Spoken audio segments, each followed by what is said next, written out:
Nós estamos encerrando esse tempo que estamos pensando a respeito de despertamento espiritual. Desperta tu que dormes. E falamos desde sexta-feira a respeito da igreja, desdobramentos, a respeito de nós mesmos enquanto homens e mulheres de Deus. E nessa noite eu quero continuar e terminar falando a respeito da igreja.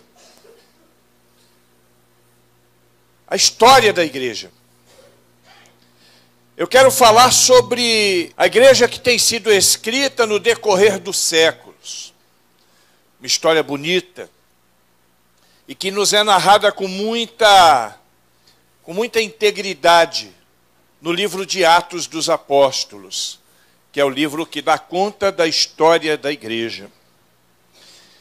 E nesta noite, para falar da igreja de Cristo, eu quero e vou fazer menção a Atos 29. Atos 29. Mas não adianta procurar na sua Bíblia que você não vai encontrar Atos 29 na tua Bíblia. Porque não tem. Atos 29 também é a história da igreja. Mas é a história da igreja que nós estamos escrevendo agora. É sobre essa história que eu quero falar nessa noite. Atos 29, a história da igreja que nós estamos escrevendo. O que temos feito no decorrer da nossa vida cristã? O que temos feito com relação à história que estamos escrevendo para esta igreja que hoje, nesta igreja que hoje vivemos, e que será a igreja, e aí é claro, me refiro à igreja institucional, a igreja de nossos filhos, de nossos netos. Qual tem sido e qual será o nosso investimento de vida nessa história tão bonita que tem sido escrita no decorrer dos séculos, desde o tempo de Atos? Uma história que tem escrita pelos nossos antecessores, escrita com sangue. A história da igreja militante em que nós caminhamos hoje. A história original. O que é que nós temos feito para que possamos escrever a continuidade desta história de maneira efetiva, de maneira eficaz, de maneira decisiva, inteligente? Qual será o nosso legado? O que deixaremos para os mais novos? Como se lembrarão de nós no futuro? Nós precisamos pensar sobre isso. Esta igreja hoje, ou neste momento, completa o seu 13º aniversário. Daqui a pouco o Cristo volta. Não sei quando. Não dá para marcar. Daqui a pouco Cristo nos resgata. Mas até ele voltar à igreja, a história da igreja militante, que é a história que nós vivemos hoje, estará sendo escrita. E por isso a menção de Atos 29. Porque é uma história que ainda não se concluiu. Uma história bonita.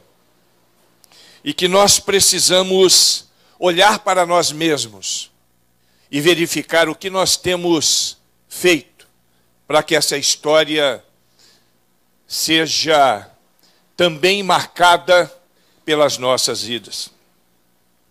No século II, Tertuliano, ele afirmou que o sangue dos mártires era a semente dos cristãos. Numa alusão clara a um dos momentos mais críticos da história da igreja, em que havia uma perseguição ferrenha, em que os homens e mulheres que decidiam seguir a Cristo, como nós decidimos, pagavam muitas vezes com a própria vida por essa escolha, a qual nós temos toda a liberdade hoje. Por enquanto, ainda temos liberdade no nosso país. Eu recebi uma mensagem do pastor João Marcos, que é líder da Junta de Missões Mundiais, dizendo que em um dos países onde nós temos missionários, uma família missionária em um país aberto, não é um país fechado, não. Uma família missionária teve a sua igreja invadida por policiais, que fizeram com que eles cessassem a adoração que prestavam a Deus naquele momento. Um país em que há liberdade religiosa. É o que pode acontecer conosco amanhã também. É o que aconteceu com os apóstolos, seguidores de Jesus Cristo. E quase todos eles, os apóstolos, foram martirizados. Pedro, crucificado de cabeça para baixo.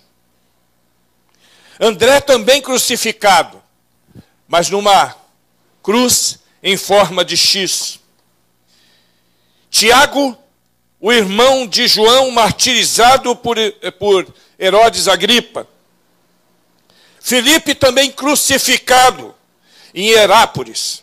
Bartolomeu, além de ser martirizado, teve a sua pele arrancada por causa da sua fé em Jesus Cristo. Tomé, também martirizado, Mateus na Etiópia, e todos, com uma única exceção, João, que não foi martirizado, mas morreu de velho na prisão, com mais de 100 anos, preso, perseguido, por causa da sua fé, por causa daquilo que sempre professou, desde quando teve um encontro pessoal com Jesus Cristo. Eles pagaram um preço. Escreveram a história da igreja no seu tempo. Muitos, não somente esses, eu citei alguns exemplos porque são nomes que nós conhecemos, mas quantos sucumbiram por causa da sua fé? Escreveram a história da igreja com o seu próprio sangue. Pagaram o preço. E nós?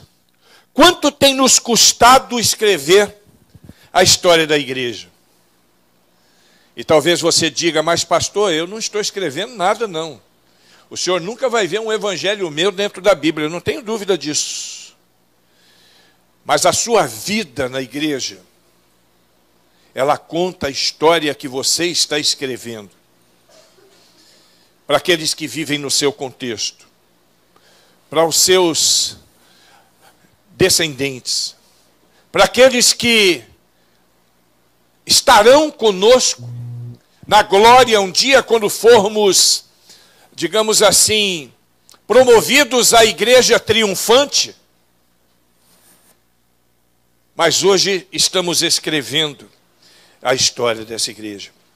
E o que eu queria fazer nesta noite, para encerrar essa nossa participação, a qual me deixou muito honrado, deste 13º aniversário da igreja, é pensar com os irmãos o que precisamos fazer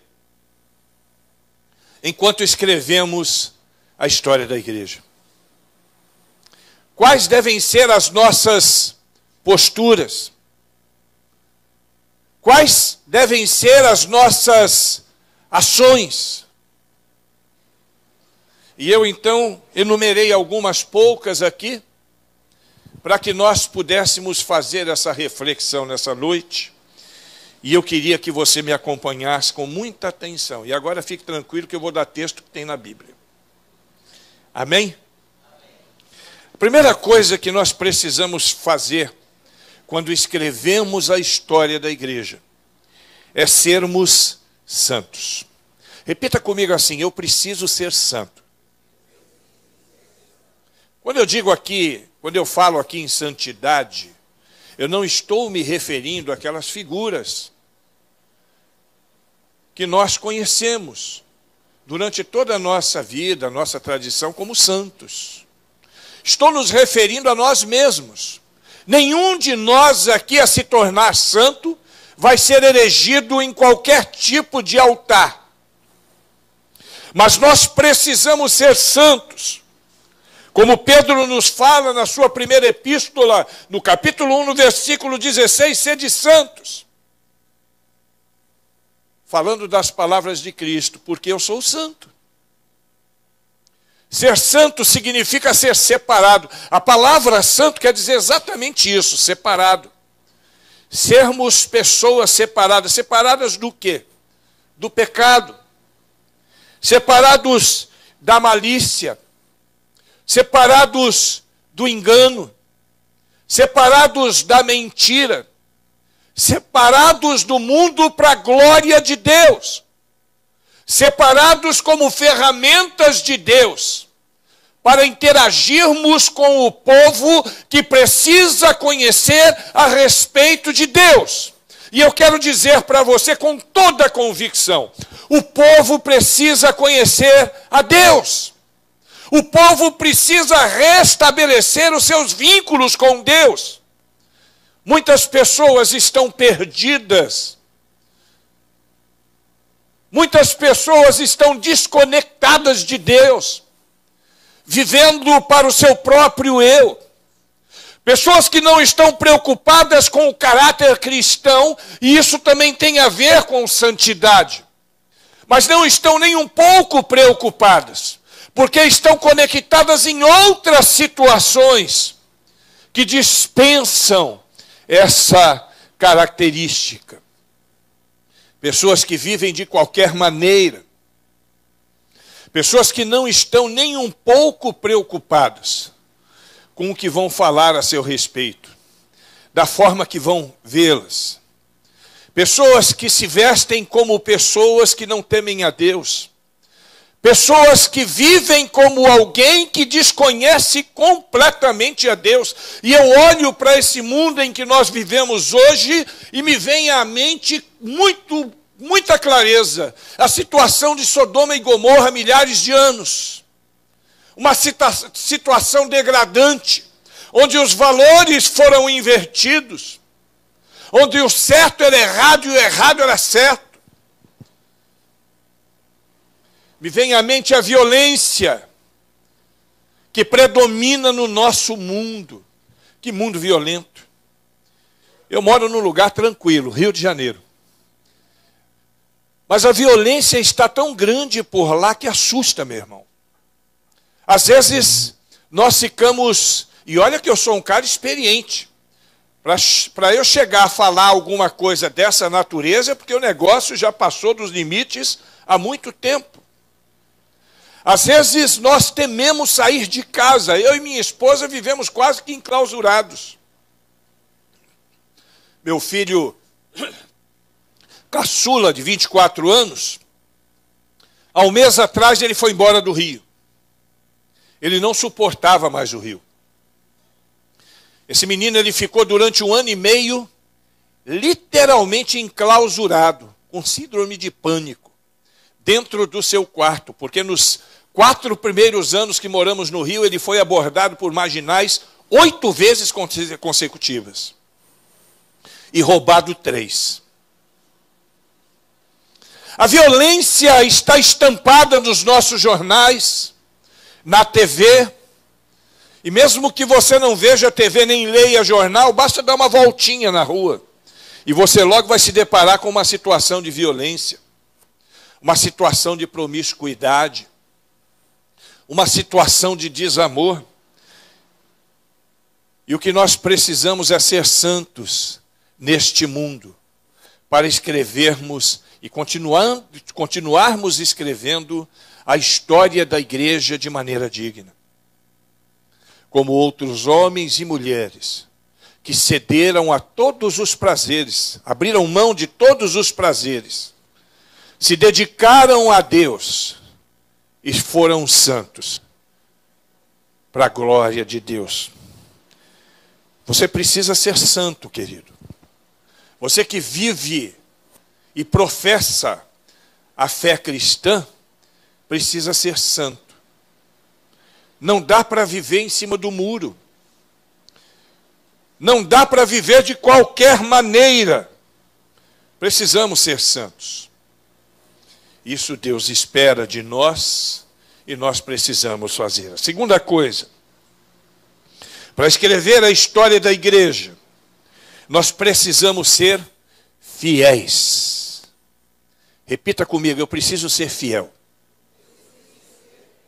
Para escrever essa história, nós precisamos ser fiéis. E a questão de fidelidade é uma escolha pessoal, como qualquer outra na vida.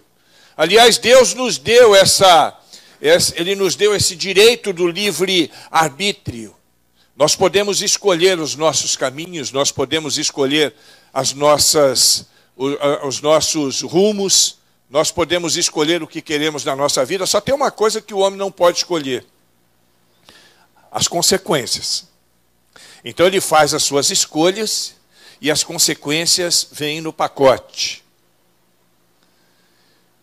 Então, mesmo sendo um direito de cada um, uma escolha pessoal, nós precisamos ser fiéis. Enquanto escrevemos a história da igreja, enquanto vivemos nessa perspectiva de igreja militante. Ser fiel até a morte, disse João ali em Apocalipse, capítulo 2, versículo 10. Ser fiel até a morte, dar-te-ei a coroa da vida. Ser fiel na nossa caminhada, fiel em todos os aspectos. Quando a gente fala em fidelidade, a primeira coisa que vem à mente é o dízimo. Mas tem muito mais do que isso. Ali eu acho que é mais uma consequência mesmo. Porque quem ama a Deus, quem ama a causa do Senhor, quer ver a causa do Senhor se desenvolver. E por isso se torna dizimista. E assume um papel, uma responsabilidade com a sua igreja. Mas nós precisamos ser fiéis em todas as áreas da nossa vida, nos nossos relacionamentos. E quando eu digo relacionamentos, eu digo em todas as direções. Relacionamento vertical com Deus, mas também o relacionamento horizontal com as pessoas.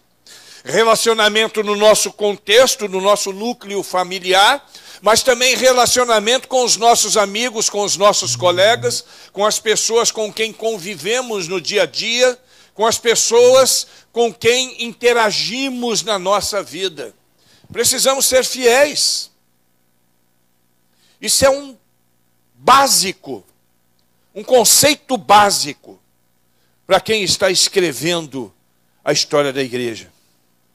Servidores de Cristo, aqueles que caminhavam com Cristo, os apóstolos, eles eram fiéis, buscavam viver num contexto de fidelidade em toda a sua caminhada, e por isso escreveram histórias tão bonitas. E quando a gente vê, por exemplo, uma história como a de Paulo, e Paulo tinha muitos defeitos, enquanto ser humano ele tinha defeitos dos mais numerosos. Paulo não era perfeito, como nenhum dos homens narrados na Bíblia, à exceção do próprio Jesus Cristo, todos tinham os seus defeitos. Mas Paulo buscava ser fiel na sua caminhada. Nós falamos isso aqui, eu acho que no sábado ou na sexta. Aliás, na sexta. E ele tinha um foco e ele seguia com prioridade na causa do Senhor, em direção ao foco. Ele era fiel. Fiel a si mesmo, fiel às pessoas que nele depositavam confiança. Nós precisamos ser fiéis. Não podemos abrir mão disso. Nessa noite, entre outras coisas, eu quero desafiá-lo a ser fiel, integralmente. De repente você diz: pastor, eu já sou fiel. Eu sou uma pessoa que não deixo de cumprir as minhas obrigações para com a igreja e para com Deus. Mas talvez existam algumas áreas na sua vida que precisam ser revistas. E eu quero dizer que a nossa relação cristã com Deus não se resume às nossas posturas dentro da igreja. Tem a ver com a nossa postura na família. Não adianta você ser um crente, um bom crente, um crente dedicado, um crente íntegro dentro da igreja, e ser um mau sujeito com a sua esposa e com os seus filhos. Não adianta você ser um crente honrado na igreja, mas quando está no meio dos seus amigos fora do ambiente da igreja, você não ter tanta honra assim. E isso acontece. Infelizmente acontece. Infelizmente acontece. Eu me lembro, eu estudava na Estácio de Sá, fazia administração, e tinha assim, a galera quando saía do curso ia beber. Ia para os botecos beber, ia fazer farra. E é óbvio que eu não participava desse tipo de atividade, mas eu olhava e achava assim, ficava prestando atenção no comportamento das pessoas. Em um determinado momento, acho que no segundo, no terceiro período, nós começamos um trabalho com autorização da direção para fazer, durante os intervalos, algum encontro com cristãos, encontros de oração. E um dia, neste encontro, foram duas meninas que eram da minha turma. E as meninas eram daquelas meninas da pá virada, né? Elas eram conhecidas como as irmãs cajazeiras. As duas só andavam juntas, da pá virada mesmo, estavam em todos os movimentos da galera do mal. E depois que nós começamos aquele movimento de oração, elas vieram. E eu fiquei feliz, as recepcionei. E nós tínhamos um momento de apresentação, porque eram pessoas da faculdade toda. E aí elas se apresentaram. Uma era filha do pastor da Assembleia de Deus, a outra era a musicista da Igreja Batista. As duas na ativa, mas com um péssimo testemunho. Qual a história que essas meninas estavam escrevendo? Tem um monte de gente assim. Não adianta ser bênção aqui dentro, se você não é bênção lá no seu trabalho. Não adianta ser bênção aqui, se você não é bênção nas suas interações em redes sociais. Tem que ser bênção lá também. Tem que ser fiel. Fiel a Deus ali, na hora que você está navegando na internet. E que muitas vezes se sente tentado em ir em determinados sites que não se deve ir. E que nós sabemos disso. Ou que se sente tentado a estabelecer algum tipo de relacionamento através do chat, que seja equivocado do ponto de vista cristão. Nós temos que ser fiéis diante de uma tela de computador também. Diante de uma tela de TV, temos que ser fiéis. Não queremos ser fanáticos, mas temos que ser fiéis. E se nós somos santos e nós somos fiéis, nós vamos nos afastar de tudo aquilo que pode nos afastar de Deus. Sabe o que nos afasta de Deus? É o pecado. O pecado nos afasta de Deus. E nós precisamos nos afastar do pecado. Porque ou o pecado nos afasta de Deus, ou nós nos afastamos do pecado e nos aproximamos dele. Precisamos tomar uma decisão para continuar escrevendo essa história que nós estamos escrevendo. A terceira questão que eu quero destacar.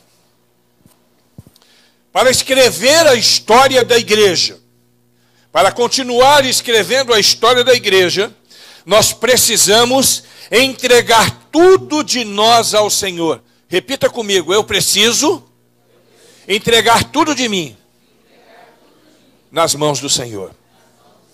Isso é fato. Jesus não quer ninguém pela metade, não. Isso eu falei ontem. Jesus quer tudo de nós. Ele quer que nós estejamos integralmente nas suas mãos. E a história da igreja que nós estamos escrevendo. E eu quero lembrar a cada um dos irmãos e irmãs aqui presentes, que nos assistem aí e que estão lá no telão lá fora também. O cabeça desta igreja é Jesus Cristo, o Rei dos Reis, o Senhor dos Senhores, o dono absoluto de nossas vidas. E o que Ele deseja de nós é que nós nos entreguemos por inteiro a Ele. Mateus 22, a partir do versículo 35 até o versículo 38, diz que eu preciso me dar de todo o coração, de toda a alma e de todo o entendimento. E se eu vou no texto de Marcos, capítulo 12, nos versículos 28 a 30, ele ainda acrescenta mais um item nessa lista. Ele fala no coração, ele fala na alma, ele fala no entendimento, mas ele ainda fala com todas as suas forças. É integral. Não dá para deixar nada de fora. Ou você entra por inteiro, ou você fica de fora. Ou você entrega tudo, ou se você não quer entregar tudo, aí eu faço uma referência ao Evangelho do Capitão Nascimento, capítulo 4, versículo 5. Pede para sair. Mais fácil. Não assuma. Não entre.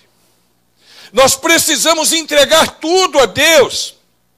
É o que diz Jesus lá em Lucas, capítulo 9, versículo 23. Se alguém quer vir após mim, negue-se a si mesmo, tome a cada dia a sua cruz e siga-me. É esse o caminho. Negar-se a si mesmo e abrir mão de si. Nós que estamos escrevendo a história da igreja, e cada um de nós aqui estamos escrevendo a história da igreja, precisamos, sim, nos negarmos a nós mesmos. Pegar a nossa cruz e carregá-la. E olha que eu garanto para você, a nossa cruz é muito mais leve do que aquela que o nosso mestre carregou. E não há nem martírio, nem de longe parecido com o martírio que Jesus sofreu por nós. Quem começou a escrever a história da igreja com o seu próprio sangue. E é por causa deste sangue que nós estamos aqui. Quando escrevemos a história da igreja, então, precisamos entregar tudo nas mãos de Deus. Se você ainda não entregou tudo, meu irmão, se falta alguma coisa ainda para você entregar, minha irmã, em nome de Jesus Cristo, em nome de Jesus, entregue tudo. Tudo. É isso que Ele quer.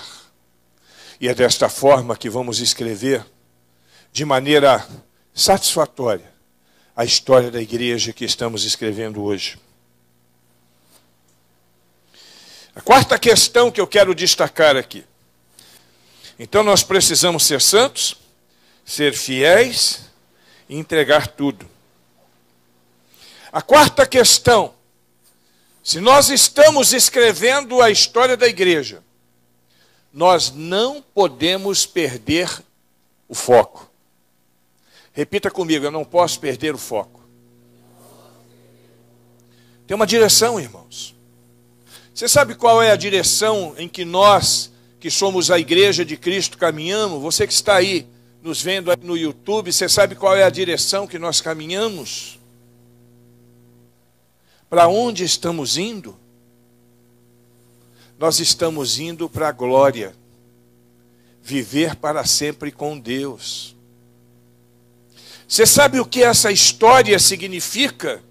Essa história que estamos escrevendo? Significa que tem muitas pessoas, muitos mesmo, que ainda não começaram a escrever a história porque ainda não foram inseridos nessa história de maneira efetiva, mas que o serão, a partir do nosso testemunho, a partir da nossa posição como igreja de Cristo na terra. Eu me lembro, quase 30 anos atrás, quando me converti dentro daquela penitenciária. Já se iam 3 anos de prisão. Expectativa nenhuma. Nada. A minha expectativa era das piores possíveis. Quando eu percebi que eu precisava estabelecer uma relação com o Deus de verdade, porque até então os deuses com quem me relacionava eram os deuses da encruzilhada. Por 16 anos me relacionei com eles. Mas aí eu entendi que a minha vida estava por um fio. Quando Deus começou a falar comigo. Fugi da penitenciária. E foragido da penitenciária, decidi voltar espontaneamente e entregar minha vida a Jesus. Me entreguei numa delegacia de polícia. Voltei para a penitenciária. E ali, há 29 anos atrás, no dia 21 de julho de 1988, todos os caquinhos da minha vida foram colocados nas mãos de Jesus Cristo. E a partir daquele dia, 21 de junho, eu comecei a escrever também a história da igreja. Caminhei mais 4 anos preso, agora professando a fé cristã. Mais 1 ano na penitenciária, mais 3 anos no Carandiru, em São Paulo. Mas eu tinha foco. Eu tinha meta. Eu sabia para onde eu estava indo. Eu não sabia quanto tempo eu iria demorar até sair daquele ambiente que eu estava. Eu me lembro que quando eu conheci a minha esposa, 6 meses depois da minha conversão, conheci minha esposa na penitenciária. E quando nós cogitamos a possibilidade de casar, eu disse para ela: minha filha, eu tenho que ser honesto contigo. Eu não sei quando eu vou sair daqui. Pode ser que eu fique aqui uns 30 anos. Eram 9 processos. 2 homicídios, roubo, tráfico, fugas de penitenciária. Eu era um homem complicado. Eu não sabia quanto tempo eu ia demorar, mas eu tinha certeza para onde eu estava indo. Estava indo para a glória, me encontrar com Jesus Cristo para sempre. Estabeleci um foco para a minha vida e eu tenho seguido essa direção até hoje. Até hoje. Já se vão 30 anos e eu tenho o mesmo ardor que eu tinha no começo da minha fé. Claro que hoje melhorou bastante, porque primeiro que eu estou fora daquele lugar, né? Então, só aí já foi uma melhora significativa. Você não sabe o que é ficar 7 anos atrás das grades, né? Segundo que eu pude estudar aqui fora, eu pude estabelecer relacionamentos íntegros. Os meus relacionamentos no passado, muito embora eu tivesse algumas pessoas do meu contexto que eram pessoas íntegras, 90% eram marginais, ou mais. E eu mantenho o meu foco, caminhar para a glória de Deus. Eu quero também deixar o meu legado na história da igreja. Eu não quero que daqui a alguns anos alguém se lembre de mim como um marginal. Eu quero que alguém se lembre de mim como um servo do Deus vivo. Quero, como Paulo, expressar as mesmas palavras no tempo apropriado. Combati o bom combate. Encerrei a carreira. Guardei a fé. Eu sei que vai demorar um pouquinho, né? Eu já disse aqui, vou repetir. Eu pedi para Deus me dar 124 anos de idade. Eu não sei se eu vivo tudo isso. Mas mesmo que eu só viva mais um dia, combati o bom combate. Encerrei a carreira, guardei a fé. É isso que Deus fez. E é isso que Deus faz. E é isso que Ele quer fazer na vida de todos nós. Para escrever a história da igreja, então, eu preciso ser santo, preciso ser fiel, preciso entregar tudo, preciso e devo não perder o foco. E por último, isso é muito importante, eu preciso amar com o amor de Jesus. E deixa eu dizer uma coisa para você.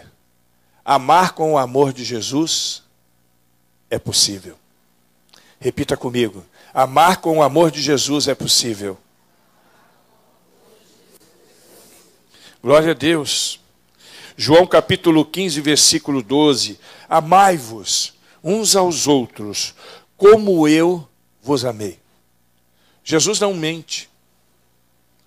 Jesus é perfeito, é íntegro, em todas as suas características.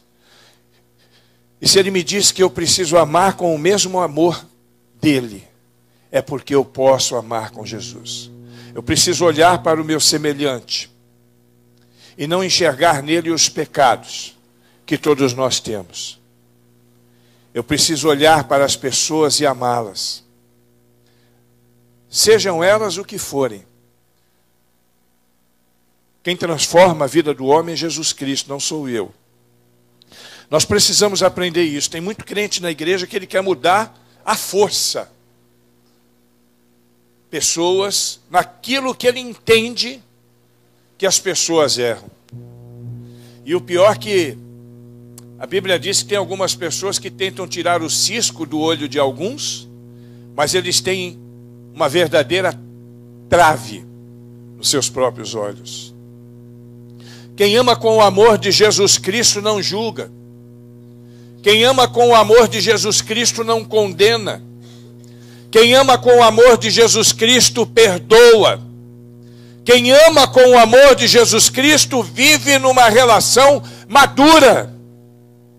A Bíblia diz assim: os meus discípulos serão conhecidos pelo muito se amarem. Nós precisamos abrir a nossa vida, o nosso coração para isso. São 13 anos, igreja. E as outras igrejas aqui representadas também, aqueles que nos veem de longe, seja quem for. Nós estamos escrevendo a história da igreja e precisamos considerar essas questões. São tantas outras que deveríamos considerar. Mas o tempo não nos permite seguir muito mais adiante. Mas se nós conseguirmos colocar isso em prática na nossa vida, se nós conseguirmos estabelecer um vínculo de santidade, de fidelidade, de entrega total, de negação a si mesmo e de amor ao próximo e a Deus, nós continuaremos escrevendo de maneira muito satisfatória essa linda história, que é a maior história de amor que se tem notícia. Porque Deus amou o mundo de tal maneira que deu o seu Filho unigênito, para que todo aquele que nele crê não pereça, mas tenha. Essa é a maior história de amor que se tem notícias. Essa história de amor que desemboca na igreja. E esta igreja que nós somos e que estamos escrevendo a história, precisa ser honrada através das nossas vidas. Feche os seus olhos, por favor.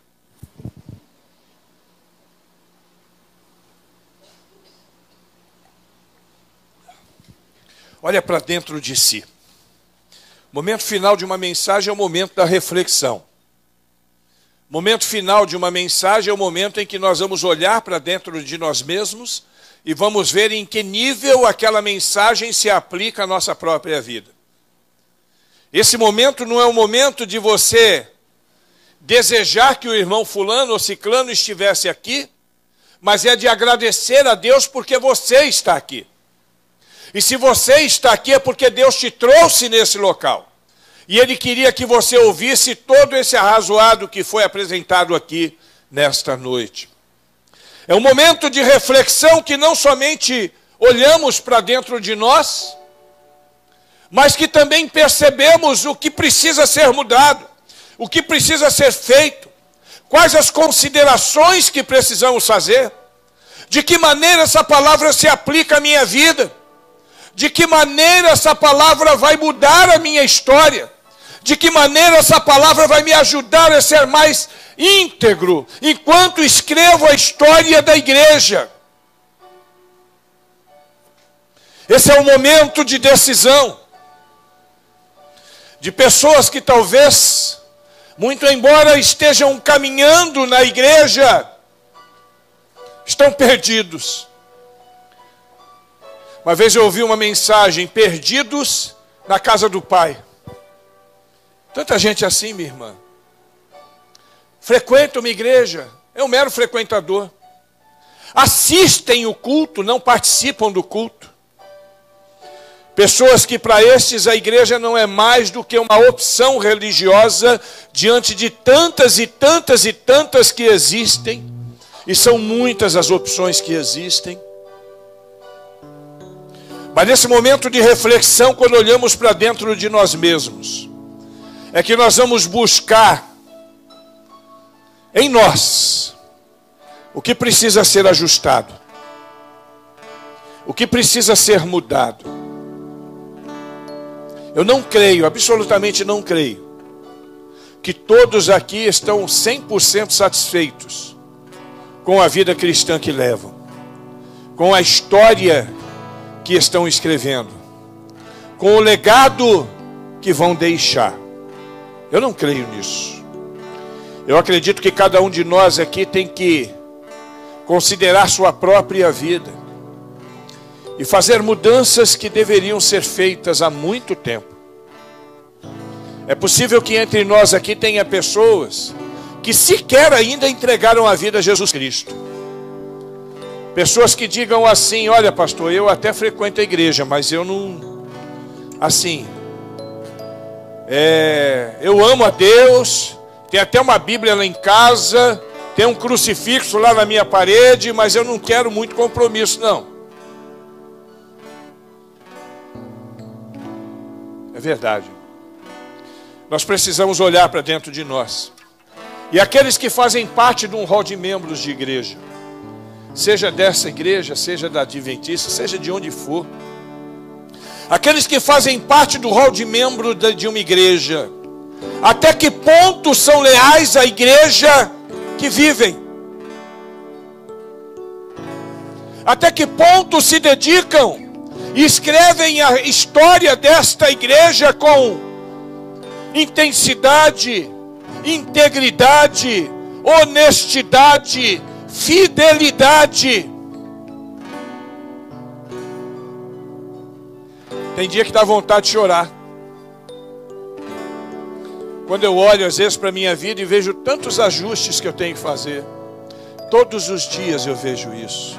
Eu não sei se já passou isso. Tem dia que dá vontade de chorar. Que eu olho para os céus e digo assim: poxa Deus, o Senhor é tão bom comigo. Como é que eu posso ser assim com o Senhor? Eu quero convidá-lo a fazer um concerto com Deus nessa noite. Eu quero convidar você, irmão, você, irmã, a fazer um concerto nessa noite. Primeiro eu quero que todos fiquem de pé, tanto os que estão aqui quanto os que estão lá fora. Continuem com seus olhos fechados e ouçam o que eu vou dizer para você agora. Ouçam o que eu vou dizer para você agora.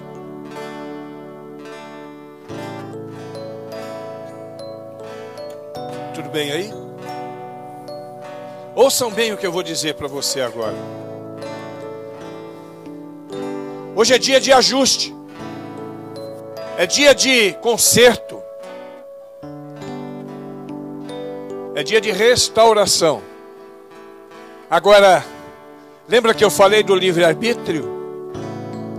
É uma decisão pessoal. É uma decisão de cada um. Ninguém é obrigado a se submeter a nada. Ninguém é obrigado a mudar nada na vida. É verdade, Rafa? Ninguém é obrigado a se dobrar diante de Deus ou de qualquer outro ser. Mas eu queria desafiar você hoje. Se você entende que você precisa de mudanças, se você quer escrever essa história de uma forma um pouco diferente do que já tem escrito, eu quero convidá-lo agora a colocar a mão sobre o seu coração. E isso vai ser um gesto simbólico, mas um gesto que vai demonstrar o seu interesse. Coloque a mão sobre o seu coração agora. E você vai primeiro fazer uma oração pessoal com Deus. Você e Deus. Eu não sei o que você está enxergando dentro de si nesse momento, mas eu queria que você dissesse para Deus sinceramente: Eu não vou expor você, não vou pedir para você levantar a mão, nem vir aqui à frente, mas eu vou pedir que você fale com Deus agora. Fala com Deus. Diga para Ele o que precisa mudar. Se tem alguma coisa que você está escrevendo nessa história que não deveria estar lá, no nome de Jesus Cristo, peça perdão a Deus. Peça perdão a Deus, você e Deus só. Diga para Ele assim: olha Deus, eu preciso mudar isso na minha vida. Ele sabe e Ele vai te ajudar. Eu preciso fazer essa mudança na minha história. Eu quero escrever essa história de outra maneira. Fala isso para Deus. Fala isso para Deus agora. Se falta fidelidade, seja honesto com Deus. Não precisa falar para o pastor, mas fala para Deus: Senhor, eu preciso ser fiel nas minhas relações, nas minhas contribuições, na minha vida cristã. Diga isso para Deus: eu quero ser fiel. Se está faltando entregar alguma coisa de si, diga para Deus agora: eu quero entregar tudo de mim, Senhor. Eu quero entregar e vou entregar tudo de mim nesse momento. Diga isso para Deus. Se você precisa e se está carente de santidade, diga para Deus: eu quero ser santo, Senhor. E o Senhor sabe que tem essas coisas que precisam mudar na minha vida. Diga para Deus o que é. Não precisa se envergonhar, porque Ele já sabe. Ele já sabe quem é você. Ele já sabe.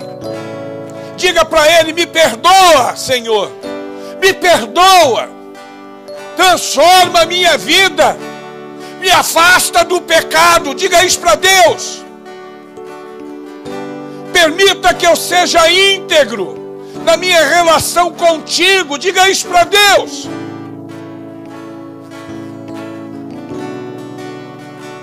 Fala com Ele aí no seu lugar agora.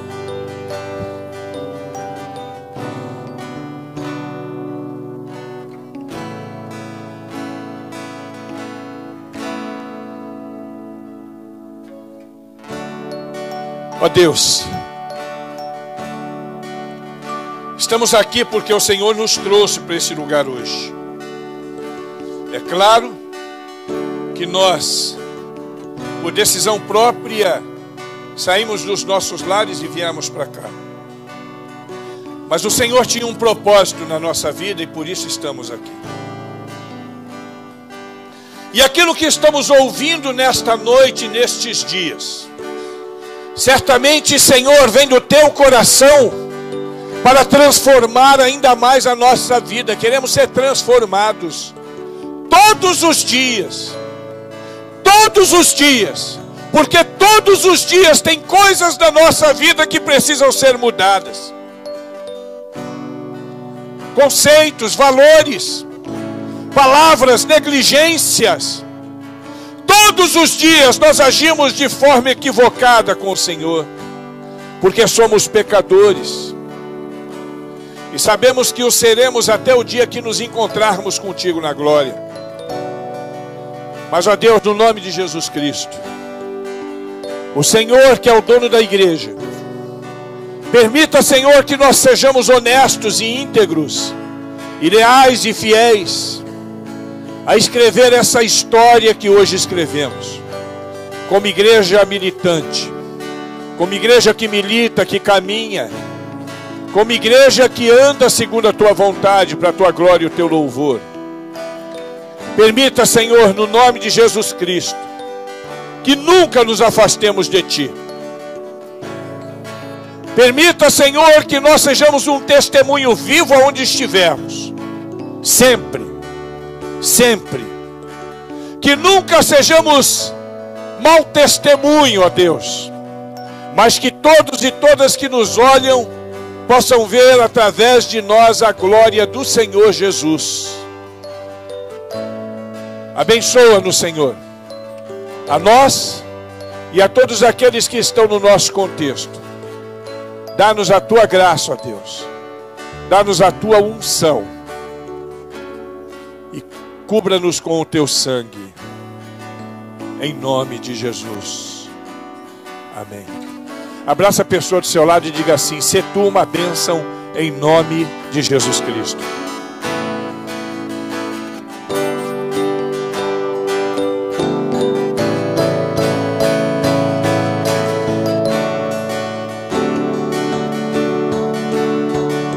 pode se assentar.